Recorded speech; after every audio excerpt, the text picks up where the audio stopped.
Hello guys! Hello Libra! Welcome dito sa aking channel, Kapalaran 888. Welcome! Alamin natin kung anong messages, vibration, gabay energy para sa lahat ng Libra. This is general reading, so pwede kang makaresonate.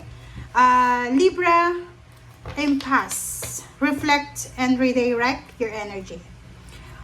Yung energy mo ay pareho ng Aquarius. Na sinasabi sa inyo dito Libra na gamitin natin ang ating energy, ang ating emotion, ang ating plano, ang ating vibration sa maganda, sa maayos. Okay? Angel of Balance. So, number 48, it's 10. So, I'm sorry, 10. 8, 9, 10, 11, 12. 12 is 3, celebration.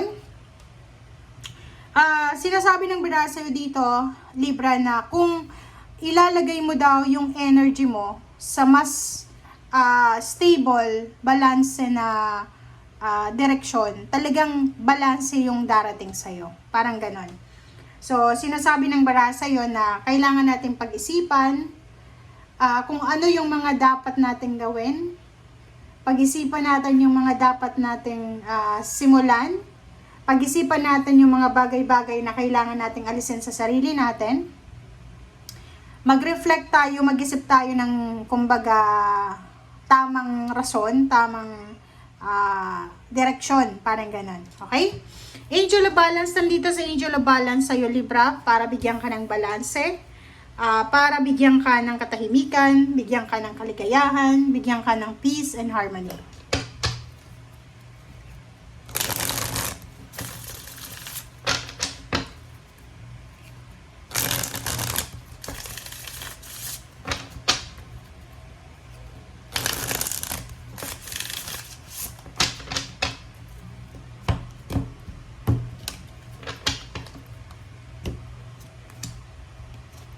Okay, first two cards tayo.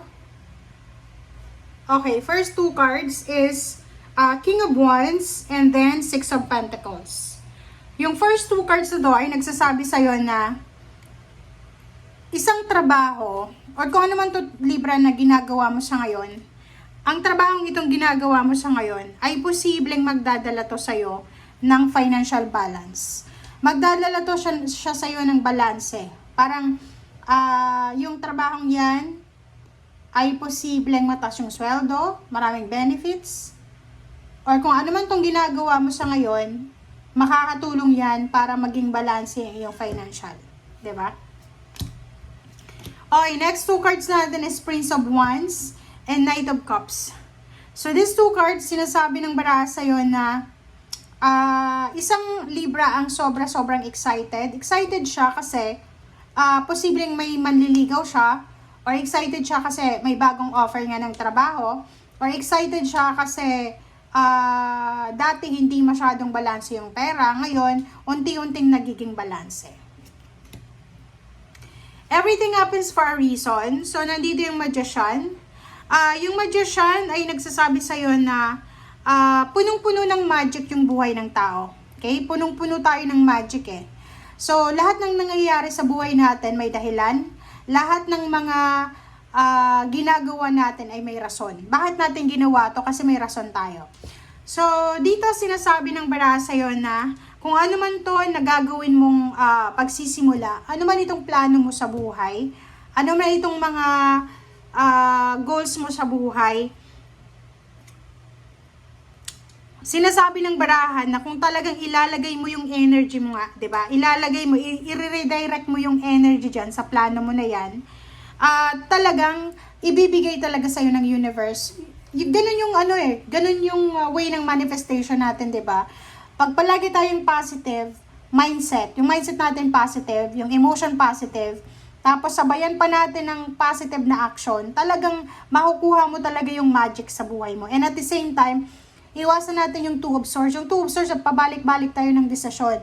Ngayon, okay yung desisyon mo. Bukas, aayaw ka na sa makalawa, ganyan-ganito. So, dito sinasabi ng baraha sa'yo na parating yung overall happiness sa buhay mo. 'Di ba? Parating yung overall happiness. Kung ano man tong plano mong simulan sa ngayon, tama yung direction mo. So, simulan mo na. Okay? And next card natin is Six Lovers. and the Eight of Swords. So, nakikita ko sa'yo dito, sa usaping relationship, parang meron kang mga, like, intimate relationship. Girlfriend, boyfriend, live-in partner, asawa. Sinasabi ng baraha dito, meron kang mga parang problema siguro. Pwedeng nakakaramdam ka ng stagnation, or away kayo ng karelasyon mo. Maybe it's because of hormonal imbalances, meron ditong may menopause na babae, parang ganon. Or posibleng maraming sakit sa katawan na apektado ng gamot na iniinom, yung emotion. So, if may mga problema kayo sa karelasyon nyo, be patient na lang. Okay. Nakikita ko sa'yo dito, meron ditong Libra na naghihintay ng pera. So, either naghihintay siya ng salary increase, tumaas yung posisyon niya, nag-loan siya sa bangko, naghihintay siya kung kailan darating tong financial success na to. Pero, hindi siya makapaghintay, kaya ang ginagawa niya ngayon is nagdo-double time siya. Marami siyang ginagawang ways or paraan para kumita ng pera.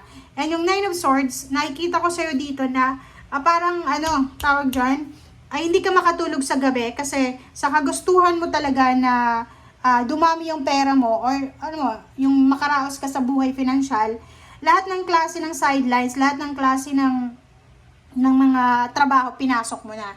So, nakikita ko, yun yung rason. Siguro marami kang utang sa ngayon na kailangan bayaran, marami kang obligations, or yung hinihintay mo na to na pera ay hindi pa dumarating.